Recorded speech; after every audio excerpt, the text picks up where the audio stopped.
voilà, ça n'est pas vraiment une prédication, non, mais c'est beaucoup plus une exhortation.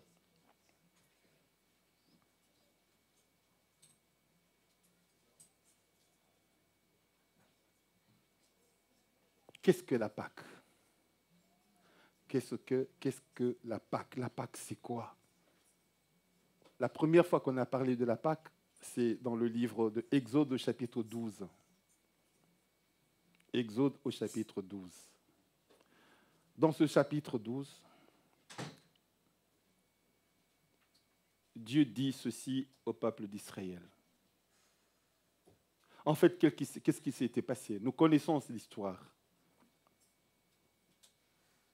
Dieu avait dit à Abraham, sors de ta patrie, va là où moi je t'indiquerai. Et Abraham, sans poser des questions à Dieu, est sorti. Il a quitté son pays d'origine, de naissance, et a suivi Dieu. Il ne savait même pas où il allait. Il arrive à un point, à un endroit, et Dieu lui dit, tu vois, tu vas t'établir ici. Cette terre, je te la donnerai. Non pas à toi, mais à tes descendants. Ils seront captifs dans un pays étranger pendant 4 siècles, 400 ans. Mais moi, je les visiterai et je les ferai sortir de ces pays avec des richesses. C'est dans Genèse chapitre 15 qu'il parle de ça. Genèse 12, il dit à Abraham de sortir. Et Genèse chapitre 15, là, il lui explique ce qui se passerait. Et Abraham a eu Isaac. Isaac a eu Ésaü et Jacob. Et Jacob a eu les 12 patriarches d'Israël. L'un de ses fils s'appelait Joseph. Il aimait tellement Joseph que les autres étaient jaloux de Joseph. Voulant le tuer, la grâce de Dieu a touché l'un d'eux pour dire « c'est notre sang, ne le tuons pas. Vendons-le aux Égyptiens, aux Arabes, comme ça on n'entendra plus parler de lui. » Parce que Dieu lui avait montré qu'il serait plus grand que tout le monde, que toute sa famille. Je suis en train de résumer. Et ce garçon a été vendu. Et il s'est retrouvé en Égypte, vendu chez un des chefs de Pharaon, Potiphar. Et là, la femme de Potiphar a commencé à l'aimer. Il lui dit non, je ne veux pas. Je ne peux pas pécher contre mon Dieu et je ne peux pas pécher non plus contre mon patron qui est bon avec moi. Il était loin de sa nation. Mais il savait que là où il se trouvait, Dieu était là. Et nous, parfois, quand nous regardons, nous voyons, on regarde à gauche, à droite, non, le pasteur n'est pas là. À gauche, à droite, il n'y a aucune sœur de l'église, aucune maman de l'église, aucun frère de l'église. Je peux faire ce que je veux. Je peux danser comme je veux. Je peux me comporter comme je veux. Mais nous oublions que Dieu nous voit partout où nous sommes. Nous n'avons pas à craindre les hommes, mais à craindre Dieu. Lui, il était très loin de sa patrie, mais il y avait la crainte de Dieu en lui. Il dit, je ne pécherai pas contre mon Dieu. Et cette femme l'a diffamé. Cette femme a inventé un mensonge. Ce qui fait que je suis en train de résumer. Il s'est retrouvé en prison. Et dans la cellule où il s'est trouvé, il y avait 2 serviteurs du roi. Et ces serviteurs du roi ont eu tous les 2 des rêves. Ils étaient tristes. Et lui, il leur a expliqué le rêve. L'un d'eux, c'était le panetier du roi, on va dire le boulanger du roi. Et l'autre, c'était l'échanson, celui qui lui préparait le vin. Il dit à l'un, voilà, toi, tu vas mourir. Mais toi, qui sers le vin au pharaon, tu sortiras d'ici. Mais quand Dieu va te faire sortir d'ici, ne m'oublie pas. Et cela se passa tel qu'il l'avait dit. Le panetier fut tué et l'autre fut libéré. Et la Bible dit, quand il fut libéré, il avait promis de se souvenir de lui. La Bible dit, il l'oublia. Il l'oublia. Maudit soit l'homme qui se confie dans l'homme. Il l'a oublié. Les hommes peuvent t'oublier. La société peut t'oublier, mais Dieu ne t'oubliera jamais. Tant que tu as le souffle de vie, sache qu'il est avec toi. Amen. 2 ans plus tard, plus ou moins, Pharaon fait un rêve. Il cherche l'explication. Personne ne peut lui expliquer. Et là, celui qui était sorti de prison lui dit, non, non, il y a quelqu'un en prison, un Hébreu qui est en prison, qui a l'Esprit de Dieu. Et lui, il peut t'expliquer. Et on le fait venir. Et il lui explique au Pharaon le rêve. Il dit, par Pharaon, tu as vu ça, ça, ça. Ça veut dire que pendant 7 ans, il y aura de l'abondance. Après les 7 années, il y aura de la sécheresse, la famine partout. Alors, pour que tu puisses t'en sortir, que l'Égypte puisse s'en sortir, quand il y aura pendant les 7 ans de famine, de sécheresse, cherche quelqu'un de qualifié pour gérer les stocks de la production de l'Égypte, afin que quand les 7 années de vaches maigres, 7 années de sécheresse, de famine vont arriver, qu'il y ait à manger en Égypte. Et Pharaon dit, la personne, c'est toi. Il dit, à partir d'aujourd'hui, je te donne plein pouvoir en Égypte. Je te donne mon pouvoir à moi. Tu auras les mêmes pouvoirs que moi. La seule différence entre toi et moi, c'est que tu ne vas pas t'asseoir sur le trône. Mais tout ce que j'ai comme pouvoir en Égypte, je te l'accorde. C'est comme ça qu'il est devenu la deuxième personnalité de l'Égypte. Et quand la famine est venue, partout dans le monde, son père, sa famille, n'avaient plus rien à manger. Et tout le monde savait qu'en Égypte, il y avait à manger, parce qu'ils avaient emmagasiné dans des grands entrepôts tout ce qu'ils avaient produit les 7 années d'avant. Et son père dit à ses frères, allez là-bas, achetez en Égypte pour acheter pour nous. Et là, je suis en train de résumer. Ils viennent, ils trouvent quelqu'un, un chef qui contrôlait tout. Ils commencent à s'incliner devant lui.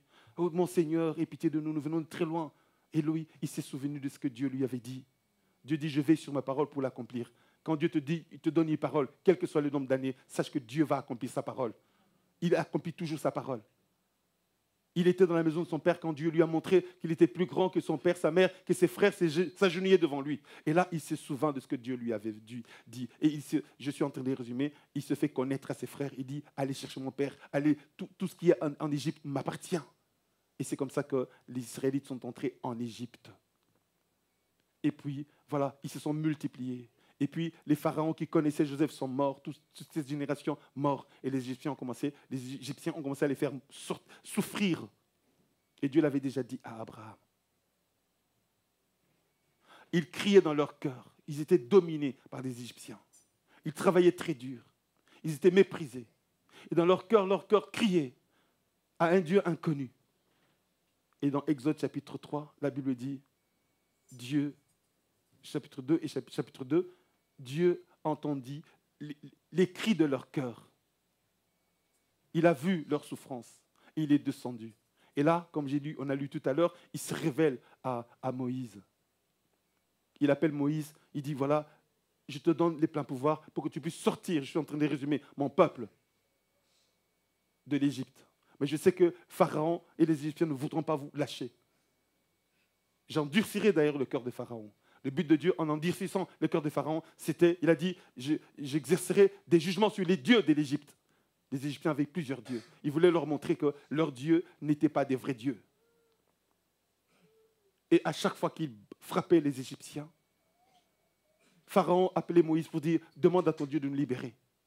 Mais quand ils étaient libérés, ils revenaient à la charge, ils serraient encore plus la domination sur les Israélites. Il a résisté comme ça pendant 9 fois. Alors la 10e fois, Dieu dit, maintenant, ce que je vais faire va écraser tous les Égyptiens. Dans la maison de chaque Égyptien, il y aura un deuil. Chaque Égyptien perdra son fils premier-né. Alors, moi j'enverrai mon ange pour le faire.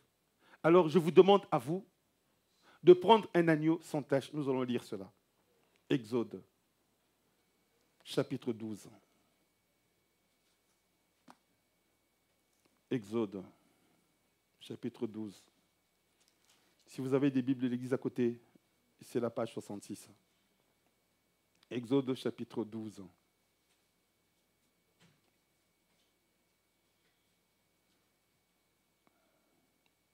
Je lis au nom de Jésus. L'Éternel dit à Moïse et à Aaron dans le pays d'Égypte. Aaron, c'est le frère de Moïse. Ce mois-ci sera pour vous le premier des mois. Il sera pour vous le premier des mois de l'année. Parlez à toute l'assemblée d'Israël et dites, le 10e jour de ce mois, on prendra un agneau pour chaque famille, un agneau pour chaque maison. Si la maison est trop peu nombreuse, pour un agneau, on le prendra avec son plus proche voisin, selon le nombre des personnes. Vous compterez pour cet agneau d'après ce que chacun peut manger. Ce sera un agneau sans défaut, mâle âgé d'1 an. Je répète, ce sera un agneau sans défaut, mâle âgé d'1 an. Vous pourrez prendre un agneau ou un chevreau. Vous le garderez jusqu'au 14e jour. Et toute l'assemblée d'Israël l'immolera, ça veut dire l'égorgera, entre les 2 soirs. Et on prendra de son sang et on en mettra sur les 2 poteaux et sur les linteaux de la porte des maisons où on le mangera. Ça veut dire les 2 poteaux et le linteau. Du côté de la rue. Dieu leur dit, vous allez prendre un agneau. Cet agneau sera un agneau sans tache, sans défaut, jeune, innocent. Et vous allez l'égorger. Et vous allez prendre de ce sang, vous allez mettre sur les portes, côté rue. Et vous mangerez sa chair dans vos maisons. Et je veux verset 12. Comme j'ai dit, ce n'est pas une prédication. Cette nuit-là, je passerai dans le pays d'Égypte et je frapperai tous les premiers-nés du pays d'Égypte, depuis les hommes jusqu'aux animaux. J'exercerai des jugements contre tous les dieux de l'Égypte. Je suis l'Éternel. J'entrerai dans la maison de tous les Égyptiens et je frapperai le premier-né de tous les Égyptiens. Je vais exercer mes jugements sur tous les dieux de l'Égypte. Tous les dieux. Les Égyptiens adoraient l'aigle, le serpent, le bélier, le mouton, donc le père, parce que l'agneau, c'est le petit, justement, du bélier.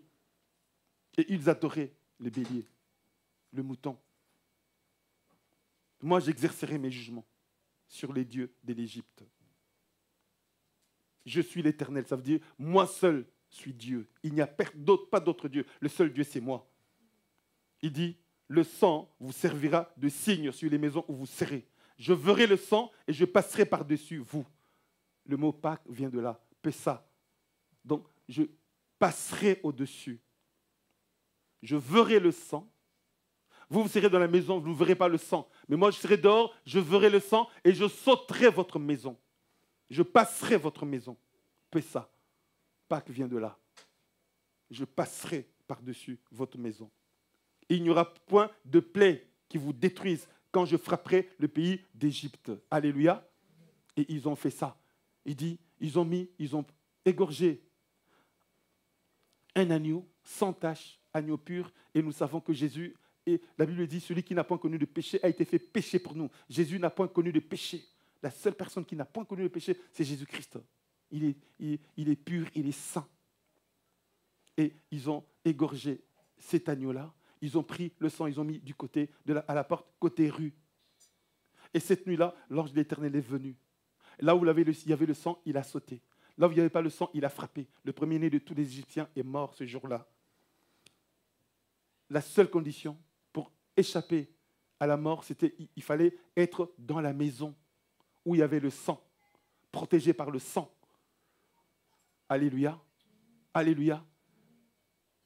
Et quand ils sont sortis de là, Dieu leur dit ceci, verset 14.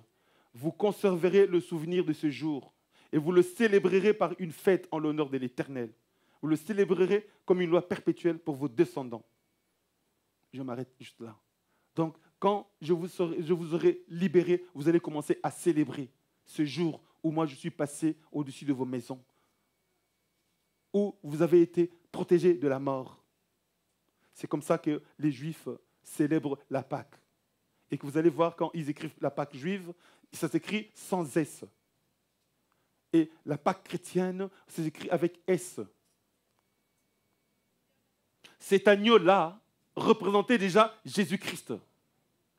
Nous avions eu la retraite ici, on s'était enfermés depuis vendredi, nous sommes sortis ce matin. Et j'ai parlé de ça. J'ai parlé de Genèse chapitre 22, le sacrifice d'Isaac. Dieu dit à Abraham, prends Isaac, ton fils. Tu vas me le sacrifier. Et Abraham prend 2 de ses serviteurs, un âne. Il prend le bois pour allumer le feu. Il prend le feu. À l'époque, il n'y avait pas les allumettes que nous avons. Il n'y avait pas de briquet. Le feu se conservait. Et il prend son fils. Il lui fait porter le bois de l'Holocauste, du sacrifice. Et le fils ne savait pas que c'était lui qui devait être sacrifié. Et quand ils arrivent au bas de la montagne, il dit à ses serviteurs, vous restez ici avec l'âne. Et moi, je vais aller avec mon fils.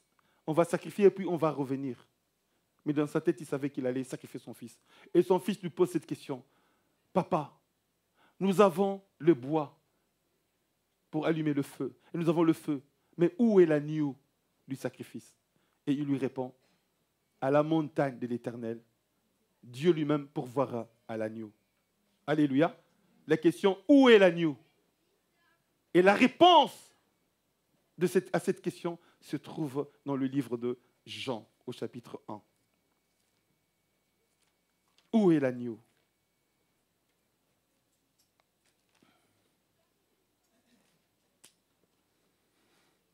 Jean-Baptiste a baptisé Jésus-Christ. Avant que Jésus ne naisse, Jean-Baptiste est né quelques mois avant Jésus-Christ. Ils étaient des cousins. Et quand Jean a commencé son ministère, il disait, je ne suis pas le Messie, mais le Messie vient après moi. Et quand il l'a baptisé, Dieu lui a dit, voilà, celui sur qui descendrait le Saint-Esprit, c'est celui-là, le Messie. Il a compris que le Messie, c'était Jésus. Et là, nous sommes chapitre 1, Jean chapitre 1, verset 29. Amen. Alléluia. Après le baptême, le lendemain, il vit Jésus venant à lui. Et il dit, voici l'agneau de Dieu qui ôte le péché du monde. La question de Isaac, Père, où est l'agneau? La réponse, c'est des siècles plus tard. Jean-Baptiste répond, voici l'agneau de Dieu. Cet agneau n'est pas un agneau qui appartient à un homme, c'est l'agneau de Dieu lui-même. Et les agneaux passés n'ôtaient pas le péché du monde, mais cet agneau, c'est celui qui ôte le péché du monde. En Israël, quand quelqu'un péchait, il prenait un animal, il sacrifiait. Il prenait le sang, il mettait sur les cornes de l'autel. Ça, c'est par exemple, c'est l'autel, il y a les pointes qui sont là. Il mettait le sang. Dieu a dit, vous allez mettre le sang du côté de la rue. Il dit, je verrai le sang. Le sang, c'est pour Dieu. Amen. Et je sauterai vos maisons. La Bible dit, le salaire du péché, c'est la mort. Et Dieu, dans sa grâce, a pris un élément de substitution, de remplacement, un animal. Et si vous allez dans le livre de Lévitique, la personne qui péchait venait avec un animal, imposait ses mains sur l'animal, confessait ses péchés, transmettait ses péchés à l'animal. Et l'animal était tué. Et cet animal, on prenait le sang de cet animal, on mettait sur les cornes de l'autel. Les cornes, c'est le lieu le plus élevé de l'autel. Si c'était sur le lieu le plus élevé, c'est pourquoi? Pour que Dieu voie. Je verrai le sang. Et que quand Dieu voyait le sang, il pardonnait les péchés. Les péchés des hommes ne sont pas pardonnés à cause du sang d'un animal. Non, parce que Dieu ne voyait pas l'animal. L'animal, c'était la photo. L'ombre des choses à venir. L'ombre, ça veut dire la photo. C'était l'image de Jésus-Christ. Il pardonnait même dans l'Ancien Testament à cause du sang versé à la croix. Parce que Dieu est au-dessus du temps. Il voyait le sang de son Fils et il pardonnait le péché du pécheur. Mais ce sang-là n'ôtait pas le péché. Et Jésus-Christ est l'agneau de Dieu qui ôte les péchés du monde. Et nous sommes toujours Jean chapitre 1, nous allons au verset 35. Le lendemain, Jean était encore là avec 2 de ses disciples. Et ayant regardé Jésus qui passait, il dit, voilà l'agneau de Dieu. Et les 2 disciples l'entendirent prononcer ces paroles et ils suivirent Jésus-Christ. Les gens venaient, des populations entières venaient s'incliner devant Jean-Baptiste. Même les pharisiens, ils venaient devant Jean-Baptiste.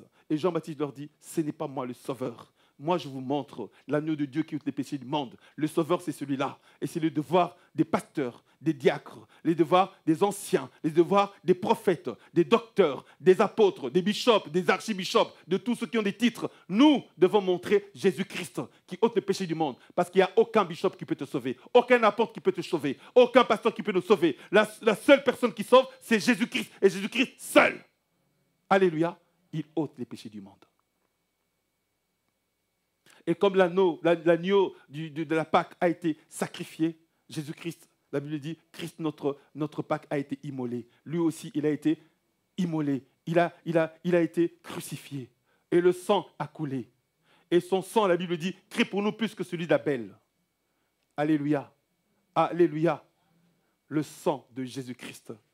Le sang de l'agneau de Dieu. Donc, dans la Pâque juive, ils célébraient la sortie, la délivrance de l'Égypte, de la servitude, de l'esclavage de l'Égypte. Il y avait l'agneau, personnage central, et il y avait le sang. Et il y avait aussi le passage, ils célèbrent aussi le passage de la mer Rouge. Le passage de la mer Rouge, pour eux, c'est comme le baptême. Ça n'est pas moi qui le dis. Nous connaissons cette histoire.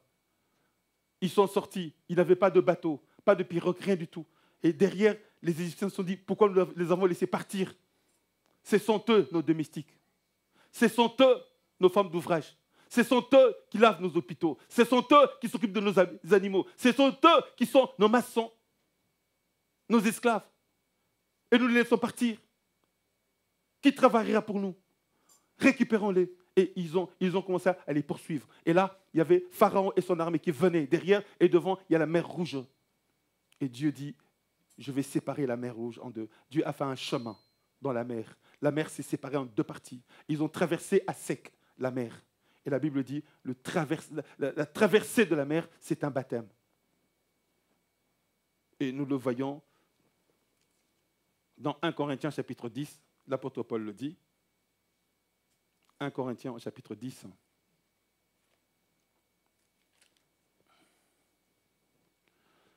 Verset 1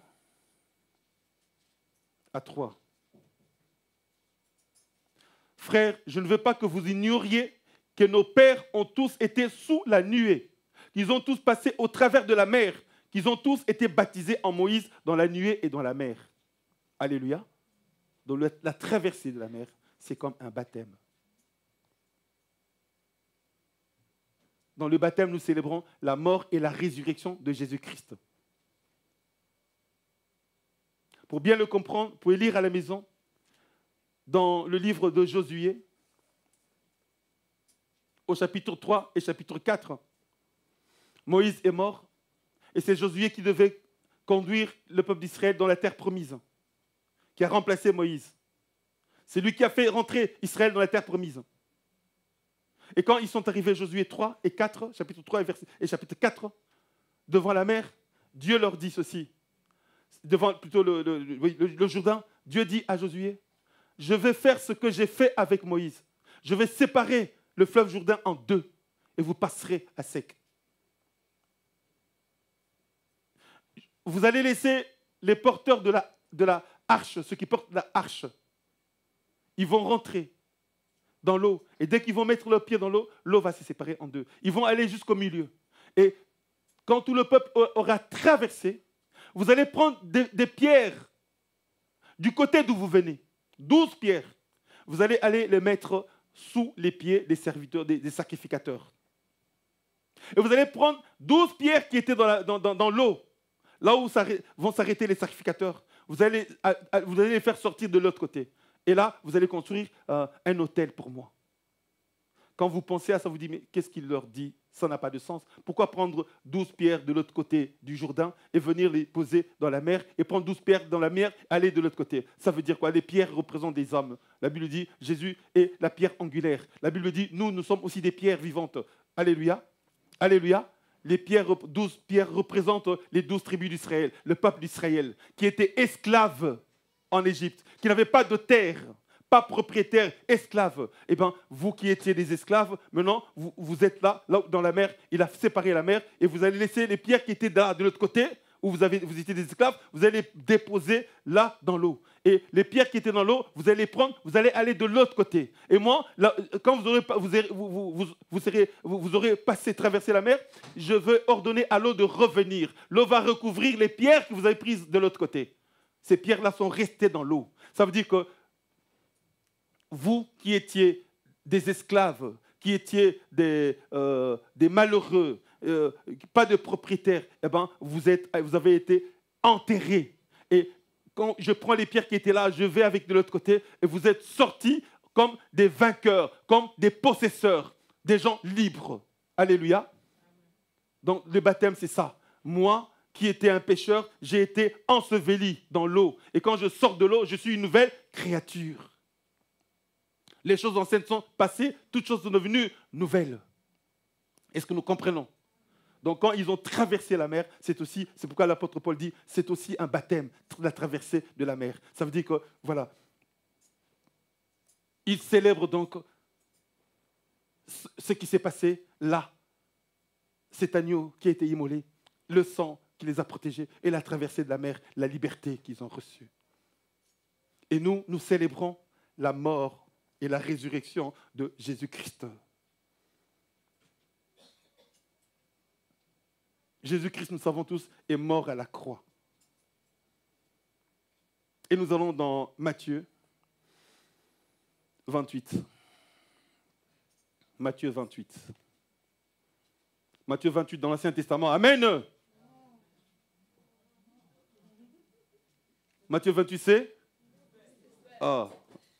Nouveau Testament. Oh là là, il ne faut pas dormir. Quand on dort, je vous donne, parenthèse, alléluia. Elle dormait, elle a dit, bon voilà, amen. Parce qu'il ne faut pas dormir. Dans une église, voilà, le pasteur est là. Il y avait un monsieur qui dormait. Et puis, il dit, bon, voilà, on doit reconstruire il y a la toiture. Et nous avons besoin, pour reconstruire la toiture, je donne, donc ce n'est pas les mêmes mots, c'est 10 000 € pour la toiture. Qui peut donner? Qui peut donner? Qui peut donner? Les gens étaient là, tout ça. Et puis, il lui a dit, c'est qui? Et puis, il y a une main qui s'élève. Bon, ça ne suffit pas parce que vous, c'est combien? Moi, je vais donner 5 000. Il reste encore 5 000. Qui peut encore donner? Lui, il dormait, il doit lever les mains. Il lève aussi la main. Et puis, bon, voilà, le frère qui gagne, il va donner 5 000. Et les gens applaudissent. Ah, frère, tout ça. Il dit, mais qu'est-ce qui se passe là? Et on lui dit, non, c'est pour la construction de... Toi, tu es vraiment, félicitations, faire 5 000, tu vas donner à l'église. Mais il n'avait rien. Il dit, mais non, moi, je ne sais pas, mais tu as levé la main. Et les gens ont commencé à applaudir. Vous voyez, il ne faut pas dormir. Alléluia. Il ne faut pas dormir. Amen. Voilà. Parfois, je fais des pièges comme ça. Je dis tout dans l'Ancien Testament alors que ça se trouve dans le Nouveau Testament. C'est pour voir si les gens suivent. J'ai oublié, j'ai dit encore quoi? C'était quoi? Ah ben voilà, celle qui dormait, il est réveillé. Alléluia. Matthieu 28. Donc, Matthieu 28, versets 1 à 7. Donc, j'y suis déjà. Je suis dans verset 4 plutôt. Versets 1 à 7. 28, oui, 28. Je regardais 27. C'est quoi ça? Voilà. Moi, je ne dormais pas, mais il m'a envoyé dans verset 28. Amen. Alléluia. Matthieu 28, versets 1 à 7. Je lis au nom de Jésus. Après le sabbat, à l'aube du premier jour de la semaine, Marie de Magdala et l'autre Marie allèrent voir le sépulcre. Et voici, il y eut un grand tremblement de terre, car un ange du Seigneur descendu du ciel vint rouler la pierre et s'assit dessus. Son aspect était comme l'éclair et son vêtement blanc comme de la neige. Les gardes tremblèrent de peur et devinrent comme morts. Mais l'ange prit la parole et dit aux femmes, « Pour vous, ne craignez pas, car je sais ce que vous êtes venus, je sais que vous cherchez Jésus qui a été crucifié. Il n'est point ici, il est ressuscité, comme il l'avait dit. Venez, voyez le lieu où il était couché, et allez promptement dire à ses disciples qu'il est ressuscité des morts, et voici, il vous précède en Galilée. C'est là que vous le verrez. » Alléluia. Alléluia. Dimanche passé, j'ai posé cette question. Est-ce que c'est l'ange qui avait libéré Jésus-Christ? Jésus était dans le tombeau. Et pour sortir du tombeau, qu'est-ce que l'ange a fait? Il a roulé. Vous êtes sûr? Quand il a roulé la pierre, on a vu Jésus? Non. Jésus était déjà sorti du tombeau. Le tombeau était vide. L'ange a roulé la pierre pour montrer que le tombeau est vide. Qu'est-ce qu'il leur a dit? Il est déjà ressuscité. Vous allez le voir en Galilée. Alléluia. Quand Jésus est ressuscité, vous allez voir, les disciples étaient ensemble dans une maison, cachés, et sans ouvrir la porte, Jésus est apparu. Il traversait les murs. Ce n'était plus l'homme physique comme ça, mais il traversait les murs. Les murs ne l'arrêtaient plus. Donc là, le tombeau ne pouvait pas l'arrêter. Il est ressuscité, il est sorti du tombeau. Quand il est sorti, personne ne l'a vu. L'ange est venu, il a roulé la pierre, il dit, regardez, ils ont vu l'ange rouler la pierre. Elles ont vu l'ange rouler la pierre. Elles ont vu les tremblements de terre. Les gardes ont commencé à trembler. Et il leur dit, regardez, le tombeau est vide. Jésus-Christ, ce n'est pas un homme ou un ange qui va le libérer, mais lui-même, il a vaincu la mort, il a vaincu le tombeau. Alléluia. Le tombeau ne peut pas l'enfermer. Alléluia. La maladie ne peut pas enfermer Jésus-Christ. La stérilité ne peut pas enfermer Jésus-Christ. La pauvreté et la misère ne peuvent pas enfermer Jésus-Christ. Il est au-dessus de tout. Alléluia. Aucune tombe, aucun tombeau, que ce soit un tombeau malédiction, ne peut enfermer Jésus-Christ. Il a brisé la malédiction. Il a brisé les mauvais sorts. Tous les tombeaux, il est sorti libre du tombeau. Si tu es en Christ, aucun tombeau ne peut t'enfermer. Si ce tombeau s'appelle malédiction, tu ne peux pas être là-dedans parce que Christ a vaincu la malédiction. Si ce tombeau s'appelle malchance, tu ne peux pas être là-dedans. Ça s'appelle stérilité, célibat, mauvais sort, tu ne peux pas être là-dedans. Parce que Christ est en toi, personne ne peut enfermer Christ. Alléluia. Voilà, il dit, il n'est point ici, verset 6, il est ressuscité, comme il avait dit. La première personne et la seule qui ressuscite soi-même, sans l'intervention d'un prophète ou de qui que ce soit, c'est Jésus-Christ. Dans l'Ancien Testament, il y a eu des résurrections. Élisée a prié pour quelqu'un, ressuscité. Élie aussi, il y avait des résurrections. Mais Jésus-Christ est ressuscité seul, sans l'intervention de personne. Il a vaincu la mort, il a vaincu le tombeau. Alléluia. Ce n'est pas l'ange qui l'a libéré, lui-même. L'ange a montré le tombeau vide. Alléluia. Et nous célébrons la mort de Jésus-Christ à la croix. La mort, c'est quoi? C'est la condamnation du péché. La Bible dit, celui qui n'a pas connu le péché, il a été fait péché pour nous. Et le châtiment, la punition qui nous donne la paix, est tombée sur lui. Nous célébrons le fait que Christ est mort à notre place. Et le dimanche, on dit le premier jour, après le sabbat, ça veut dire le samedi, à l'aube du premier jour, ça veut dire dimanche, Jésus-Christ est ressuscité. Nous célébrons, comme aujourd'hui, dimanche, sa résurrection. D'où, dans les Juifs, ils écrivent la Pâque sans S, nous écrivons Pâque avec S, les fêtes de Pâques. Nous célébrons la mort et la résurrection de Jésus-Christ. Et maintenant, le sang de l'agneau dans l'Ancien Testament a protégé les gens qui avaient mis leur sang, le sang des agneaux sur leur porte. Aujourd'hui, le sang de Jésus-Christ qui est spirituel nous protège tous. Alléluia. Moi, j'invoque le sang de Jésus-Christ sur ma voiture, sur ma maison, sur le chemin que je prends. On peut dire que c'est de la folie, mais je crois que quand j'invoque le sang de Jésus-Christ est véritablement là. Tout ce que vous demanderez en priant, croyez que vous l'avez reçu et vous le verrez s'accomplir. Un jour, je suis en train de prier pour quelqu'un, je l'ai déjà dit plusieurs fois, et cette personne me suit aussi, ou ses sœurs me suivent. Donc, on était à 4, donc elles étaient à 3, plus moi, et j'ai commencé à invoquer le sang de Jésus-Christ. Et les démons commencent à crier, non, nous ne voulons pas de ce liquide. Ils disaient en lingala, Tobo imai, oyo mai. Bon, mai, liquide, je ne sais pas, quelqu'un peut m'aider, liquide en lingala, c'est quoi? Ouais? Bon, voilà, donc pour moi, c'était liquide. Alléluia. Toboï, nous ne voulons pas de ces liquides, nous ne voulons pas de ces liquides. Ils brûlaient parce que j'invoquais le sang de Jésus-Christ. Le sang de Jésus-Christ est réel. Eux, ils avaient mis du sang des agneaux sur leur porte. Nous mettons le sang de Jésus-Christ. Et ce sang nous protège des attaques de l'ennemi, nous protège de la maladie de la mort. Alléluia. De la malchance, des malédictions. Le sang de Jésus-Christ est vraiment puissant. Moi, j'ai vu la puissance du sang de Jésus-Christ. Alléluia. Alléluia. Le sang de Jésus qui guérit. Un jour, j'ai prié pour quelqu'un qui se trouve dans cette salle. On est venu me le présenter, souffrait de l'oreille, et j'ai prié pour lui. J'ai invoqué le sang de Jésus-Christ pour qu'il soit guéri. Et cette personne a été guérie.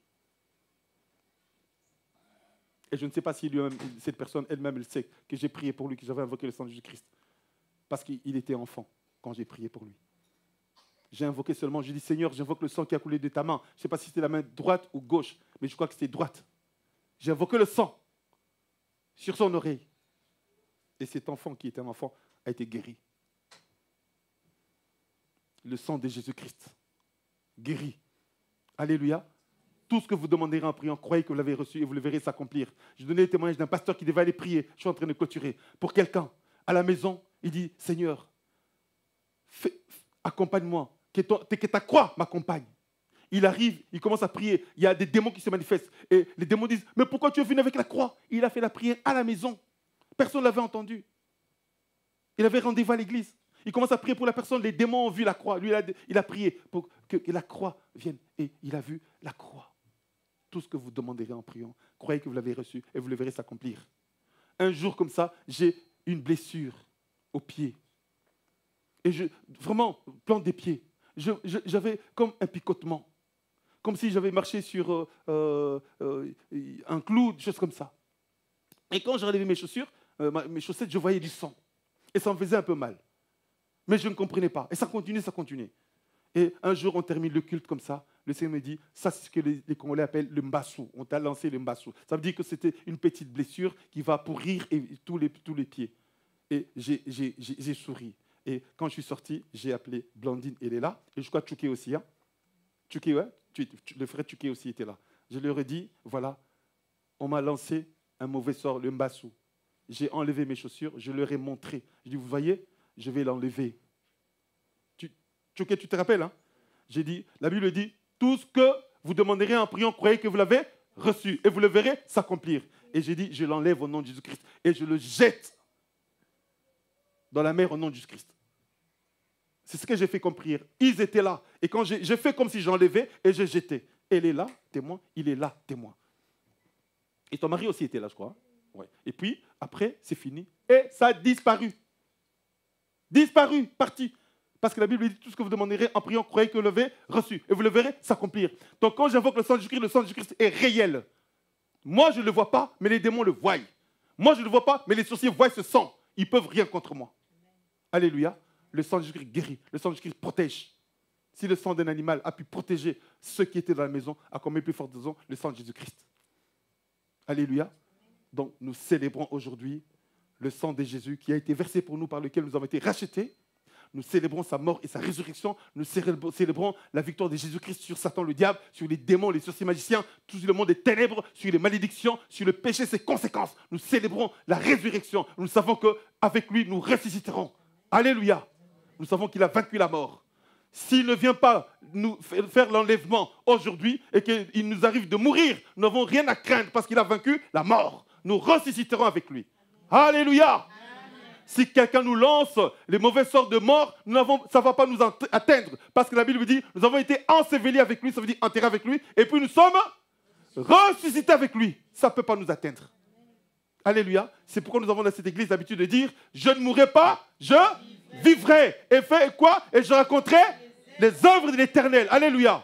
Si on t'a laissé un mauvais sort, sache que quand tu es dans le sang de Jésus, tu ne mourras pas, tu vivras. Alléluia. Et tu témoigneras des œuvres de l'Éternel. Que Dieu nous bénisse tous.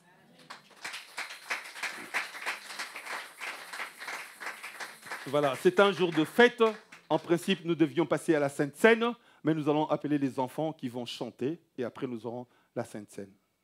Parce que les enfants ont tenu à chanter. Amen. Et on va les laisser.